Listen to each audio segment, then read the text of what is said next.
Olá, eu sou a professora Zumara Luiza Gesser, trabalho aqui na Secretaria de Educação, na Diretoria de Ensino, estou como coordenadora do ensino fundamental dos anos iniciais e nós estamos hoje aqui com o nosso coordenador dos anos finais do ensino fundamental, Isaac Ferreira, para tratar sobre o assunto a relação da BNCC com a proposta curricular de Santa Catarina.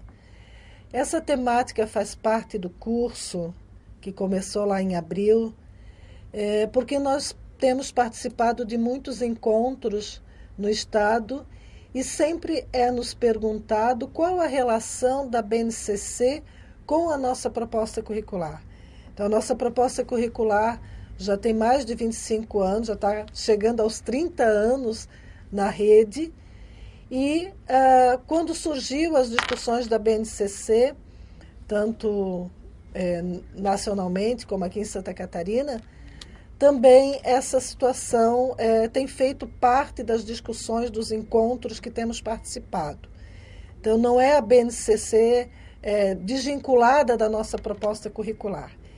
E hoje o Isaac vai estar conversando com a gente sobre essa temática, tentando aproximar a BNCC da proposta curricular ou a proposta curricular da BNCC. Então, Isaac, estamos aqui para ouvi-lo. Obrigado. Olá, eu sou o professor Isaac Ferreira, como a Zumara já anunciou. Eu estou no momento como coordenador dos anos finais do ensino fundamental, na diretoria de ensino, aqui na Secretaria de Estado de Educação de Santa Catarina. Nós vamos tentar fazer uma relação entre a BNCC e a proposta curricular do Estado de Santa Catarina, tecer alguns comentários, fazer algumas ponderações, para que fique clara a possibilidade de trabalharmos com esses documentos e com os demais documentos em prol da educação de Santa Catarina e também em prol do êxito da aprendizagem das nossas crianças, jovens, adolescentes, adultos, e a gente sabe que isto é possível, que pode haver consonância.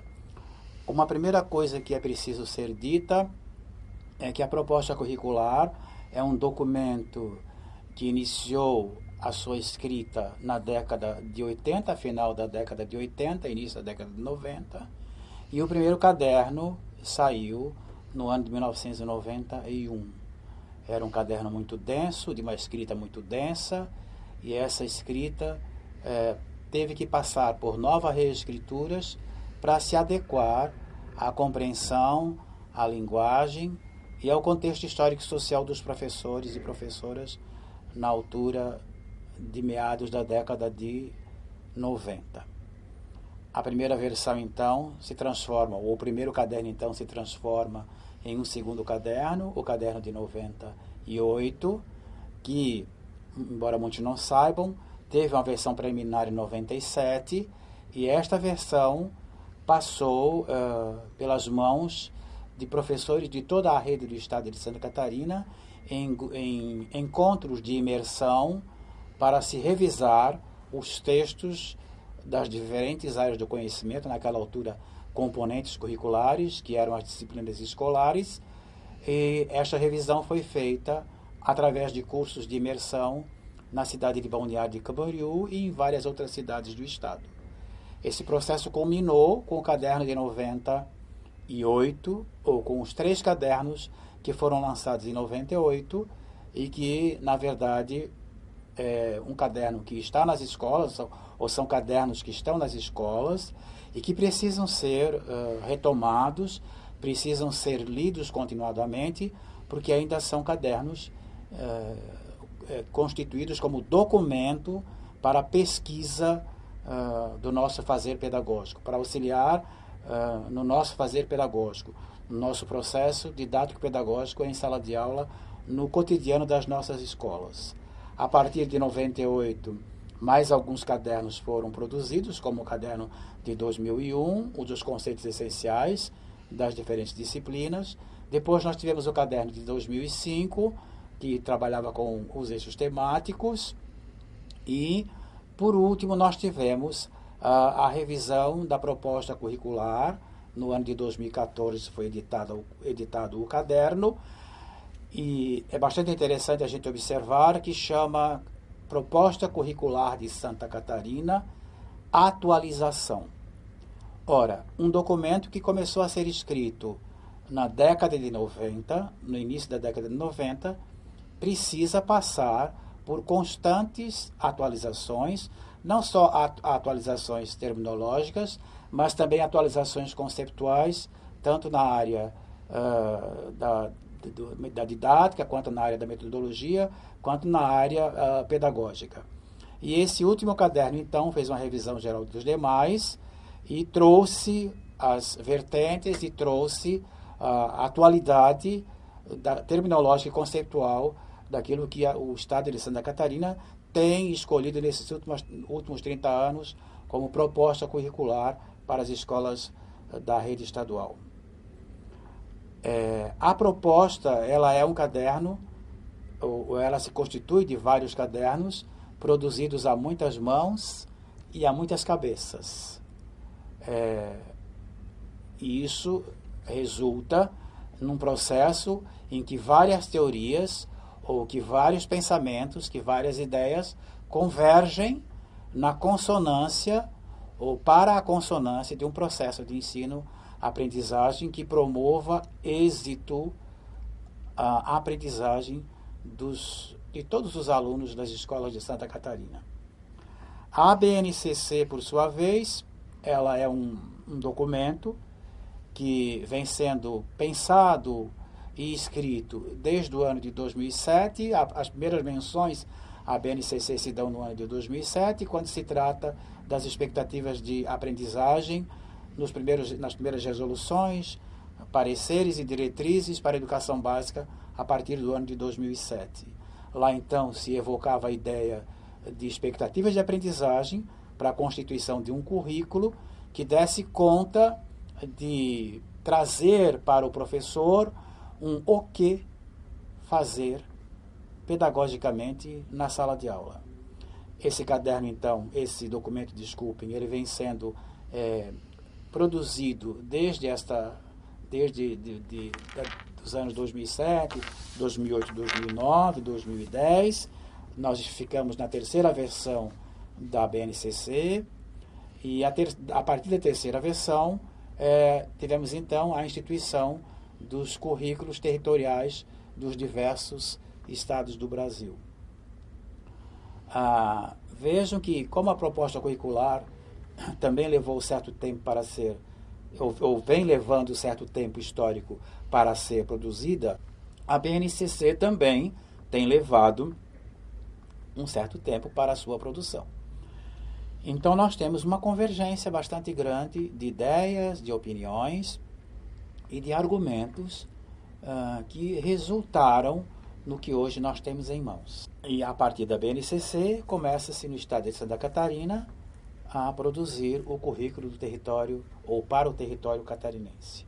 De antemão, eu gostaria de afirmar que há possível e ampla possibilidade de se trabalhar pedagogicamente nas escolas de Santa Catarina, tanto com os pressupostos da proposta curricular, quanto com o que se tem produzido em termos de BNCC e em termos de currículo para o território catarinense. Não há nenhum problema em se fazer a consonância desses documentos em prol da aprendizagem e do êxito da aprendizagem de nossos alunos. Obviamente, isso requer de cada professor, de cada professora, um estudo e uma leitura apurada, tanto dos documentos da proposta, quanto da BNCC, quanto do currículo do território catarinense. A formação de opinião, a formação de argumentação, ela advém da leitura e do conhecimento que se deve ter sobre cada um desses documentos. Porque a opinião pura e simples, sem o conhecimento de tais documentos, não gera absolutamente nada. Ela é inócua. Então nós vamos tentar estabelecer, a partir desse momento, essa convergência. Nós então agora vamos ver um vídeo produzido pelo MEC, esclarecendo o que é competência em termos de BNCC e mostrando quais são as principais competências, ou as 10 competências constantes de forma geral na BNCC e o que elas representam.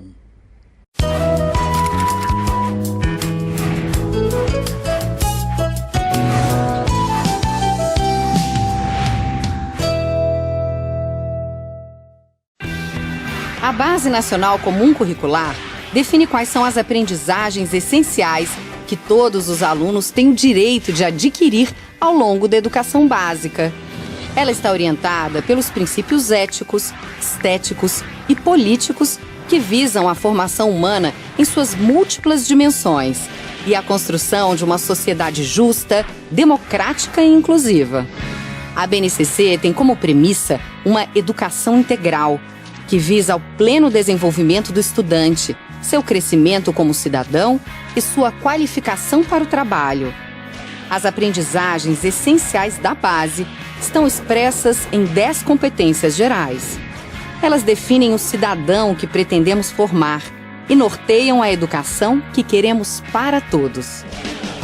E o que é competência? Na BNCC, competência é a mobilização de conhecimentos, habilidades, atitudes e valores para resolver demandas complexas da vida cotidiana, do exercício pleno da cidadania e do mundo do trabalho. Assim, uma das competências considera o aprendizado de valorizar e utilizar os conhecimentos historicamente construídos em todas as áreas, para entender e explicar a realidade e colaborar para a construção de uma sociedade justa, democrática e inclusiva.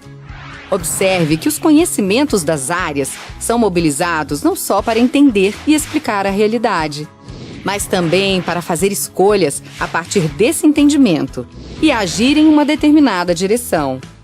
Outra competência considera exercitar a curiosidade intelectual e recorrer a uma abordagem própria das ciências, para investigar causas, elaborar hipóteses e criar soluções, inclusive tecnológicas. Nessa competência, o foco está na mobilização de habilidades e nos processos cognitivos que desempenham a percepção, atenção, memória, raciocínio. Procedimentos em contextos de investigação e de criação de soluções. Há também uma competência que ressalta a mobilização de habilidades socioemocionais e valores para agir com ética. Exercitar a empatia, o diálogo, a resolução de conflitos e a cooperação, e de uma maneira bem definida, se fazendo respeitar e promovendo o respeito ao outro e aos direitos humanos, valorizando a diversidade de indivíduos e de grupos sociais, sem preconceito de qualquer natureza. Como isso pode ser trabalhado? As competências gerais se expressam de maneira específica em cada uma das áreas de conhecimento e vão ser construídas por habilidades desenvolvidas a partir de atividades em sala de aula. Já no primeiro ano, uma habilidade prevista pela BNCC na área de ciências da natureza, por exemplo, é comparar características físicas entre os colegas, reconhecendo e respeitando a diversidade. Em arte, nos primeiros 5 anos do ensino fundamental, o aluno deve conhecer e ser capaz de valorizar o patrimônio cultural, material e imaterial de várias culturas. E em língua portuguesa, entre as habilidades esperadas para o 9º ano, estão produzir e analisar textos de opinião, se posicionando de forma fundamentada e ética. O aprendizado dessas habilidades, como o de todas as que estão previstas na BNCC, pressupõe situações de ensino em que o aluno não seja colocado como sujeito passivo. Ele deve ser convidado a identificar problemas, compreender os conceitos, propor e testar soluções, interagir com seus colegas, argumentar e expressar princípios e valores.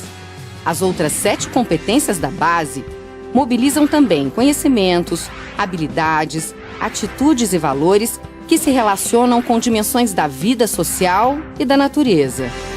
como as manifestações artísticas e culturais, as tecnologias digitais de comunicação e informação, as relações do mundo do trabalho, o consumo responsável, o cuidado de si mesmo, dos outros e do planeta. Não existe uma hierarquia entre as 10 competências gerais. Nenhuma é mais importante do que as outras. Todas elas se articulam e se desdobram em expectativas de aprendizagem nos 5 campos de experiências da educação infantil. No ensino fundamental, se estendem para competências específicas de cada área, com habilidades a serem trabalhadas.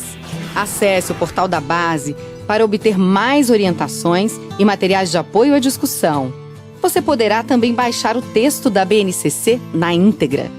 E lembre-se, as competências gerais vão dar o norte para a compreensão das escolhas curriculares das quais você participa.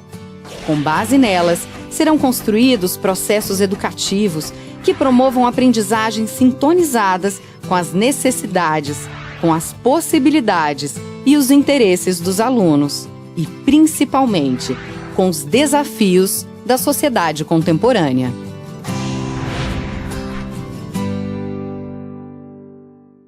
Então, assistido o vídeo, nós vamos tomar a primeira competência como base para a gente poder explicar o que é efetivamente a competência.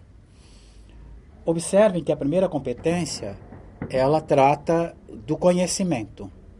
Ela aborda o conhecimento historicamente produzido. Embora na BNCC se diga historicamente construído, nós optamos por usar o termo historicamente produzido. Então, a competência número 1, ela diz valorizar e utilizar os conhecimentos historicamente construídos sobre o mundo físico, cultural, social e digital para entender e explicar a realidade, continuar aprendendo e colaborar para a construção de uma sociedade justa, democrática e inclusiva. Isso também está, de certa forma, posto na proposta curricular do Estado de Santa Catarina como uma premissa ou como elemento fundamental para os nossos alunos, né?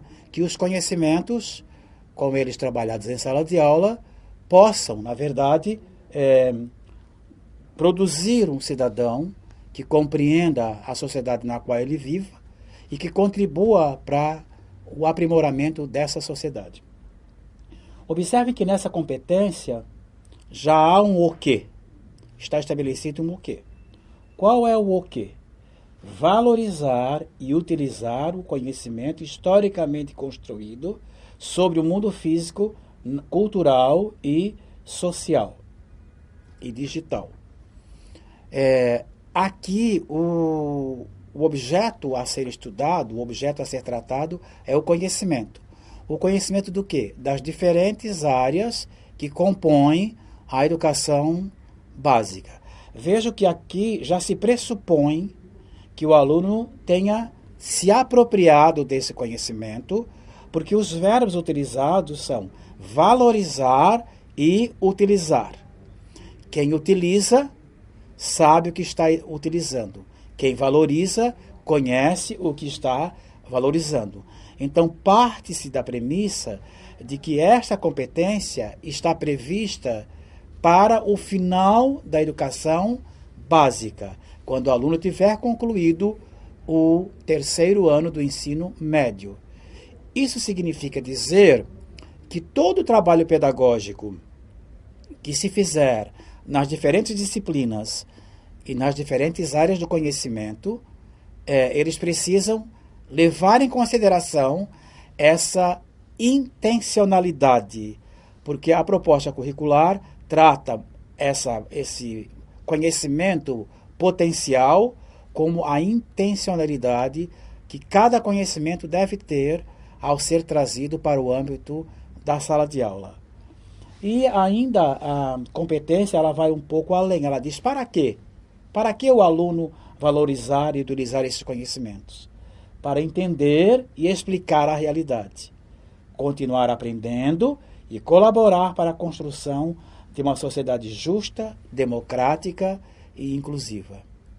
Isto também, de certa forma, está previsto e está contemplado na proposta curricular de Santa Catarina, no processo pedagógico, no planejamento, nos PPPs, enfim, no próprio currículo do território catarinense se prevê essa questão, no sentido de que este seja um conhecimento a ser instituído no final, como já disse, da educação básica.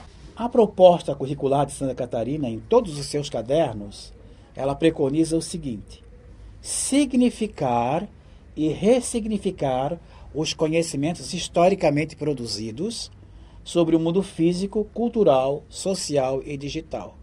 Observem que quando se diz significar e ressignificar, o aluno está ainda em um processo de aprendizagem. Ele só vai valorizar, como está lá na competência, e ele só vai utilizar a partir do momento em que ele souber significar e ressignificar os conhecimentos históricos dessas diferentes áreas, produzidos, porque nós trabalhamos na perspectiva de um ensino produtivo e não de um ensino reprodutivo. O que é um ensino produtivo? O ensino produtivo, o ensino-aprendizagem produtivo ou produtiva, é aquele em que todos os sujeitos do contexto da aula são sujeitos epistêmicos. O que são sujeitos epistêmicos? São sujeitos de conhecimento. Tanto o aluno quanto o professor trazem para a sala de aula uma gama de conhecimento. E, por isso, eles são considerados sujeitos epistêmicos. Não há sujeito em branco, não há sujeito nulo, não há sujeito que venha para a sala de aula sem nenhum conhecimento, né? Então, ele vem para ressignificar e vem para significar conhecimentos no sentido de produzir mais conhecimentos ainda. Para que servem esses conhecimentos? Significar e ressignificar esses conhecimentos. Para que os conhecimentos historicamente produzidos sobre o mundo físico, cultural, social e digital transformem os sujeitos envolvidos no processo pedagógico escolar e estes compreendam desde a realidade mais particular à mais universal, fazendo as conexões necessárias para a compreensão do mundo. Então, se a escola se propõe a trazer para o âmbito da sala de aula os conhecimentos historicamente produzidos, para que os alunos signifiquem e ressignifiquem esses conhecimentos em um processo produtivo de ensino-aprendizagem, o objetivo é realmente a transformação desse aluno como ser humano no final da educação básica. Que ele tenha transformado os seus valores, a sua ética, a sua estética, os seus axiomas, as suas ideias, que ele possa ser um aluno diferente daquele aluno que entrou lá na educação infantil e tenha, ao final do terceiro ano do ensino médio, a possibilidade de compreender o seu entorno mais próximo, a sua realidade mais próxima, até a realidade mais universal, e possa fazer um passeio, eu vou usar essa metáfora, entre o que é da ordem do seu particular, do seu específico, para o universal, no sentido de compreender tanto aquilo que é da ordem do específico, do seu específico, quanto aquilo que é da ordem do seu universal. No sentido do que eu venho dizendo, é preciso que a gente pense a ação pedagógica da escola ancorada na perspectiva de um percurso formativo. E que esse percurso formativo se constitua numa unidade. O que é isso? Que eu compreenda o aluno num percurso formativo da educação básica desde os 4 aos 17 anos, sem rupturas e com fluidez de fronteiras. Para isto, é preciso repensar os tempos escolares, repensar os espaços escolares e as formas de aprendizagem em relação ao desenvolvimento humano, como alternativas mesmo que busca superar os atuais limites impostos pelos componentes curriculares no ambiente escolar. Então, quando se fala num percurso formativo que observe, que compreenda o aluno como sujeito epistêmico desde a educação infantil até o final do ensino médio, nós precisamos também romper com a lógica das fronteiras entre as etapas, as diferentes etapas da educação básica, romper com a lógica da formatação dos ambientes da escola, e aí eu ouso dizer que todo e qualquer ambiente da escola se constitui em um ambiente de docência-discência, em um ambiente de ensino-aprendizagem. E romper muito mais com a lógica das crenças escolares. As crenças escolares precisam dar lugar ao conhecimento historicamente produzido para o fazer pedagógico, para a produção de um processo pedagógico que culmine, volto a dizer, com a aprendizagem, com o êxito do aluno. Nesse sentido, então, cabe pensar o currículo escolar como um contexto em permanente elaboração, reelaboração, em constante disputa e reordenamento. Para tanto, é preciso reconhecer a fonte das questões de análise na realidade vivenciada pela comunidade como aquela que oferece os problemas, os objetos de análise e síntese à luz dos conhecimentos sistematizados. Então, o ponto de partida, pelo que se coloca aqui, para que o currículo entre com êxito no processo pedagógico de sala de aula, é primeiro reconhecer os conhecimentos da realidade e da vivência dos alunos. E trazer nesse currículo os conhecimentos, aquilo que Vygotsky chama como conhecimentos potenciais, ou aquilo que a escola pretende produzir, ou pretende com que o aluno se aproprie de, trazer esses conhecimentos para que ele possa expandir o seu sistema de cognição e possa se tornar um sujeito que se posicione frente ao mundo e frente às próprias condições humanas estabelecidas. O currículo que se realiza nesse movimento precisa de espaço físico e condições didáticas que permitam ao sujeito realizar ações próprias de quem pesquisa. Age e atua numa ação pedagógica que se complemente de forma ativa sobre o objeto estudado. Planejar é ordenar as ações educativas. Pressupõe encontrar formas de utilização multifuncionais para espaços que foram historicamente naturalizados em suas funções. Transformar essas noções que a cultura escolar propõe não é tarefa fácil, mas é possível. Aqui nós retomamos a questão que foi dita ainda há pouco, da naturalização das coisas e do currículo dentro da escola. Nós temos um currículo, às vezes, posto nos documentos e um currículo real acontecendo no interior da escola. E nesse currículo real há muita naturalização. Nós fazemos porque cremos que deve ser feito assim, ou porque já se faz isso ao longo de um certo tempo. Nós fazemos, às vezes, o currículo sem considerar, por exemplo, se esse currículo é para uma criança, se é para um adolescente, se é para um jovem ou se é para um adulto. Eu vou tomar aqui um exemplo de um currículo que se preste ao processo de alfabetizar. O currículo que alfabetiza uma criança de 0 a 4, 5 anos não pode e nem deve ser o mesmo currículo que alfabetiza um pré-adolescente ou uma adolescente de 11 a 15 anos. E tampouco um jovem de 17 anos em diante. Cada etapa da vida requer um currículo diferente, porque mais amadurecidos estão esses sujeitos, né? Mais conhecimentos eles têm sobre o mundo, mesmo que esses conhecimentos não sejam aqueles que nós esperamos, ou não sejam os sistematizados, mas à medida que o tempo passa, eles vão adquirindo uma gama muito maior de conhecimento, sobretudo naquilo que concerne ao conhecimento cotidiano.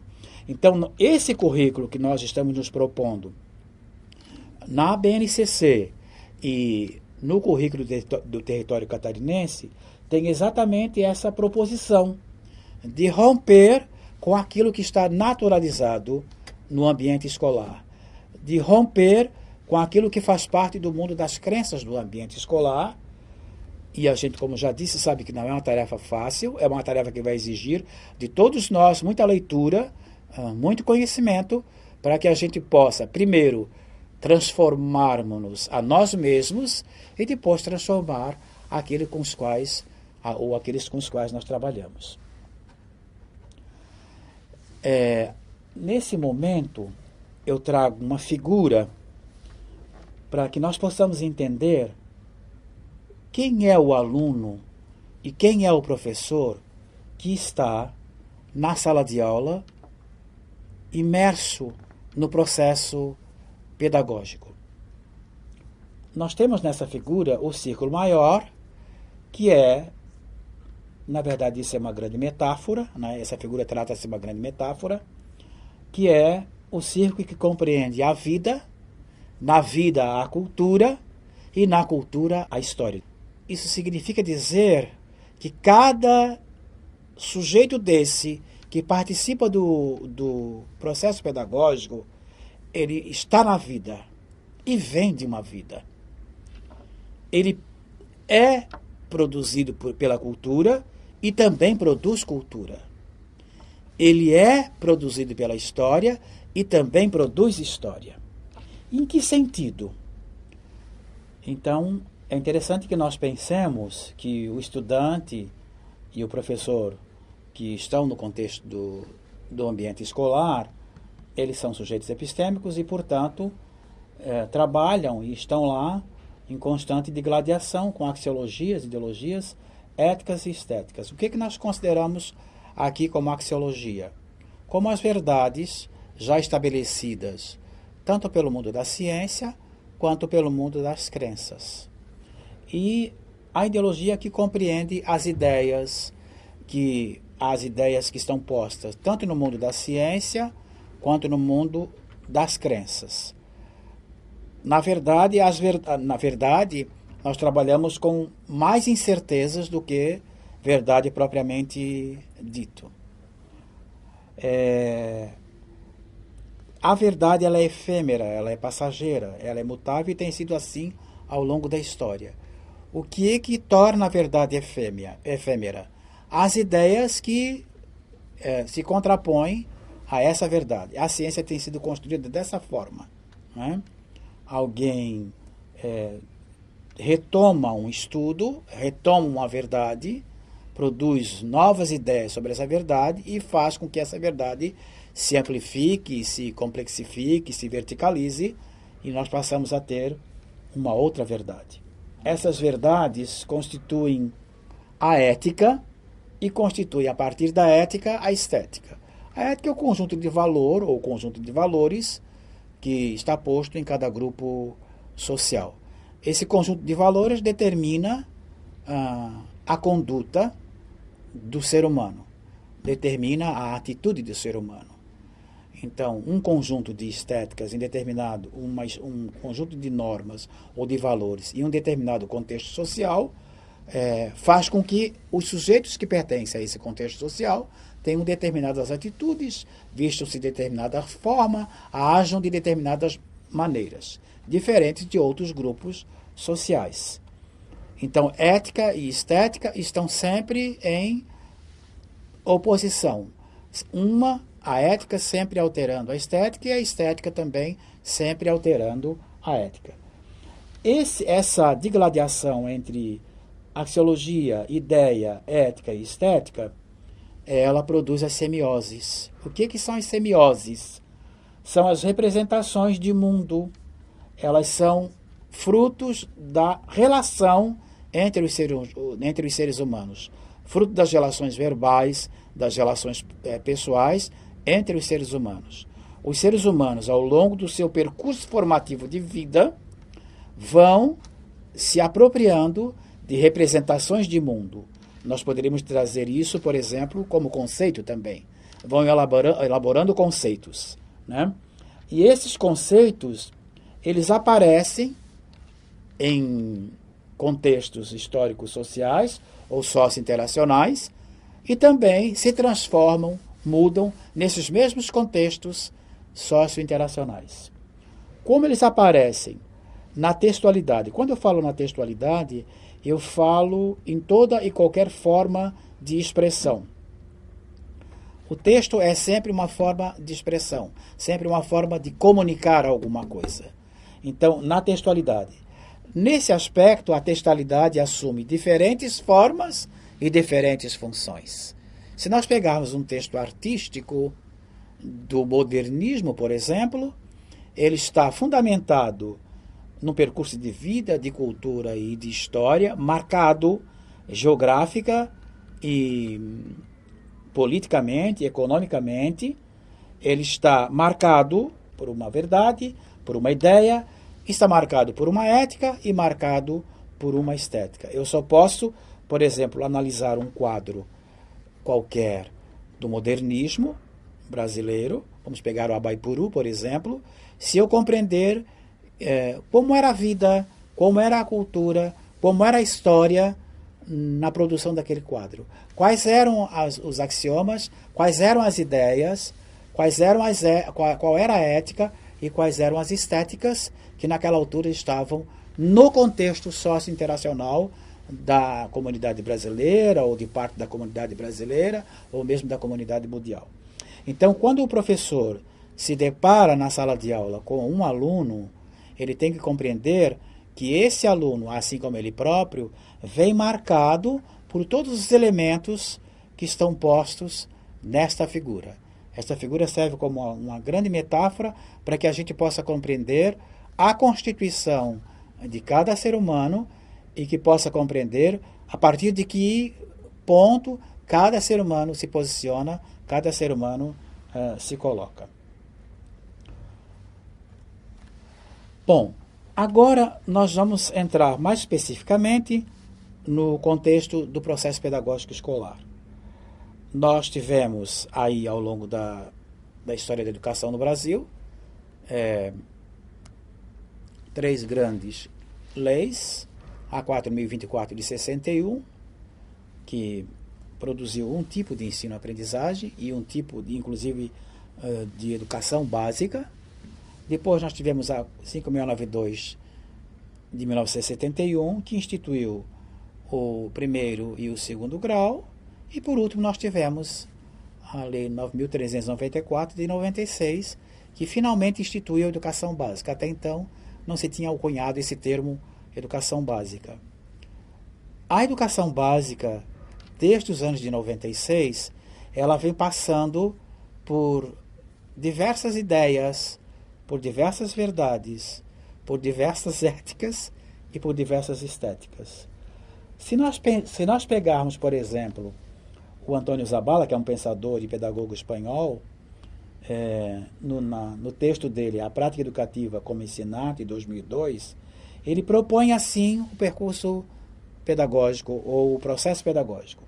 Ele diz que o processo pedagógico precisa ter claro um conteúdo factual ou um conteúdo conceitual. Isso é imprescindível aparecer no processo pedagógico, no planejamento do processo pedagógico escolar.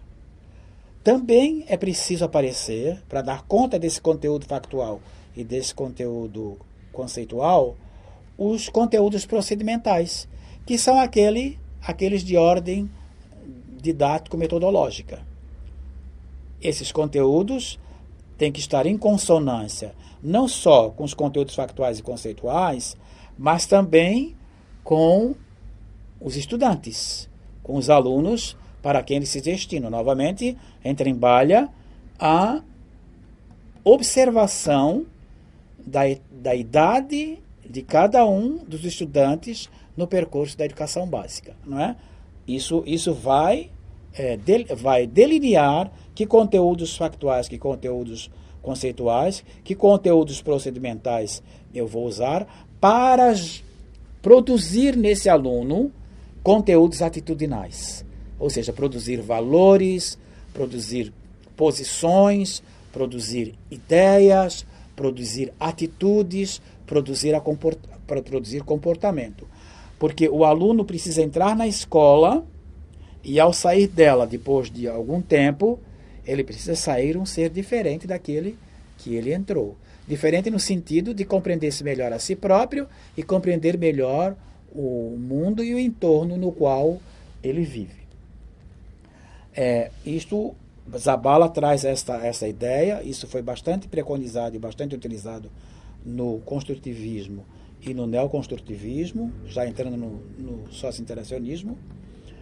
E aí nós temos a BNCC, que vem hoje com o quê?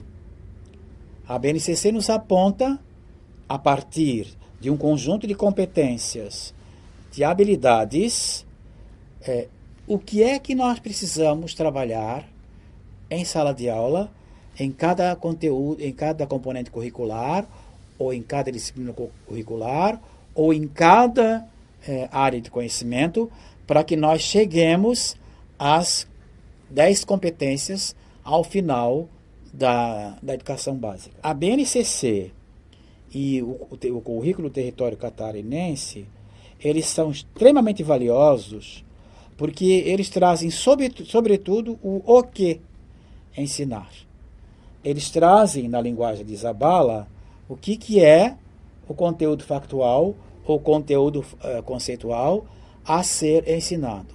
Eles trazem na proposta, a partir da proposta curricular, quais são os conhecimentos historicamente construídos ou historicamente produzidos para que o aluno possa deles se apropriar. Não é? Se apropriar no sentido de no final da educação básica, ser um aluno diferente daquele quando ele entrou no início da educação básica.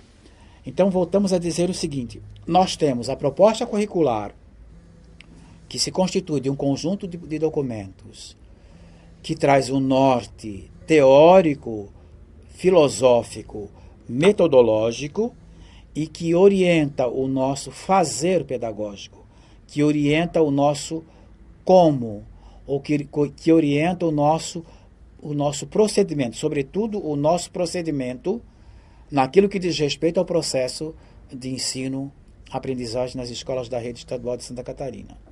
Hoje nós temos, em consonância com a proposta curricular do Estado de Santa Catarina, a BNCC e o currículo do território catarinense, que traz com muita relevância o que nós realizarmos, o que nós devemos trabalhar na sala de aula para que possamos, a partir das intenções previstas no planejamento sobre os pressupostos da proposta curricular, ter em mente as competências que estão colocadas lá na BNCC, as 10 competências que estão colocadas em última instância na BNCC. E ainda deixando claro que é preciso se observar também as competências relativas a cada área do conhecimento ou a cada disciplina. Então, para fechar a nossa conversa,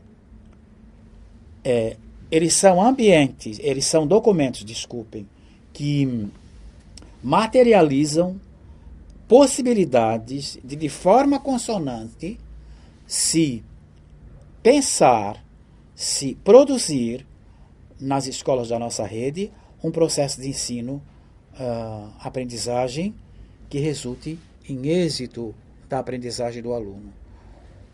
A proposta, porque traz os nortes teórico, metodológicos, filosóficos, para orientar o fazer pedagógico do professor. Vejam, eu disse o fazer pedagógico do professor.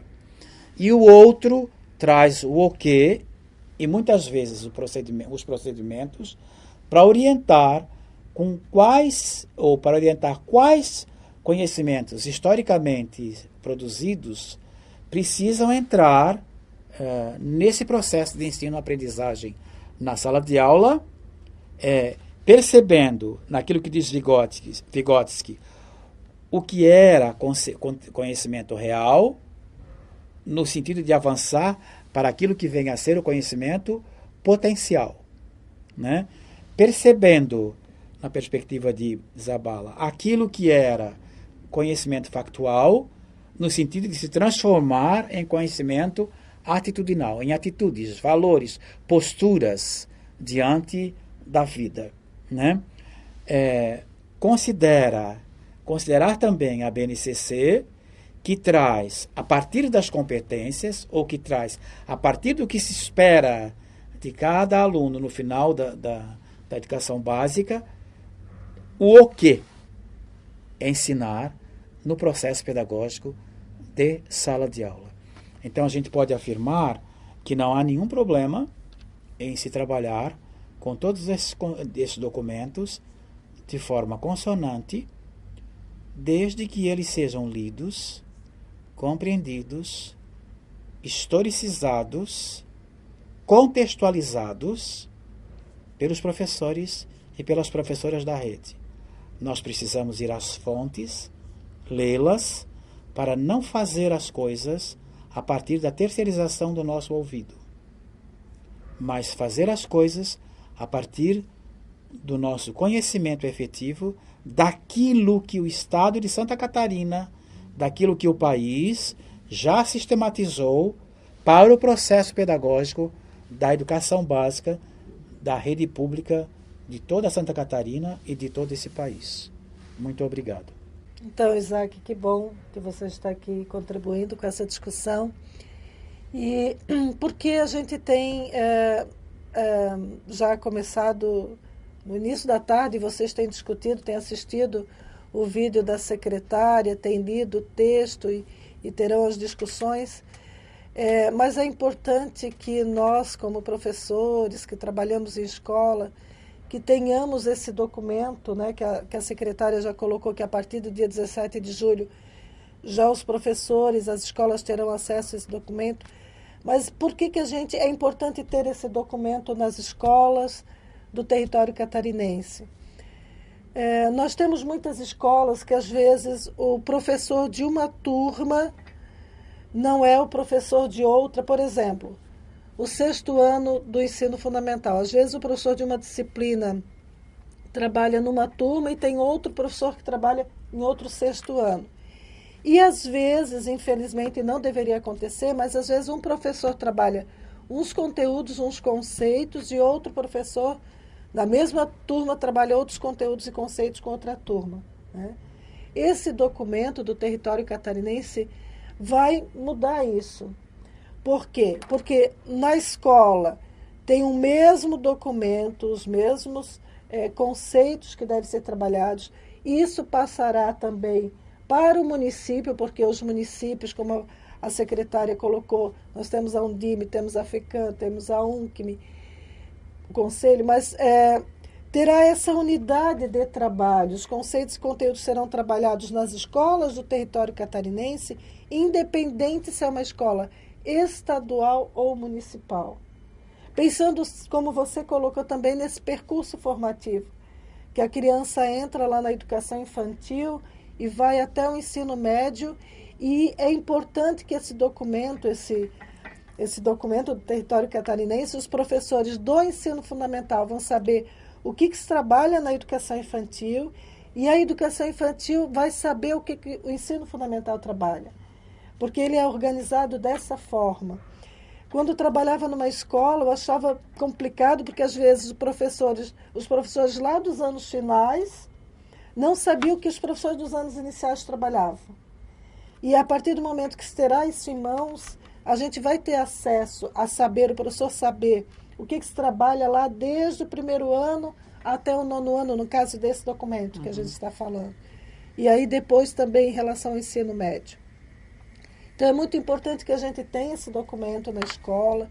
Agora em outubro vocês terão um momento também da formação de outubro para discutir, para ter em mãos, para discutir entre as disciplinas, entre as áreas, o que está nesse documento, vocês vão ter acesso. Vocês já tiveram em momentos anteriores, quando teve o Marco 0, o Marco 1, onde já foi para as escolas, para consulta pública, quando foi construído esse documento e depois foi qualificado com os seminários, como a secretária Carla colocou. Mas é muito importante que vocês tenham esse documento e vejam esse percurso formativo.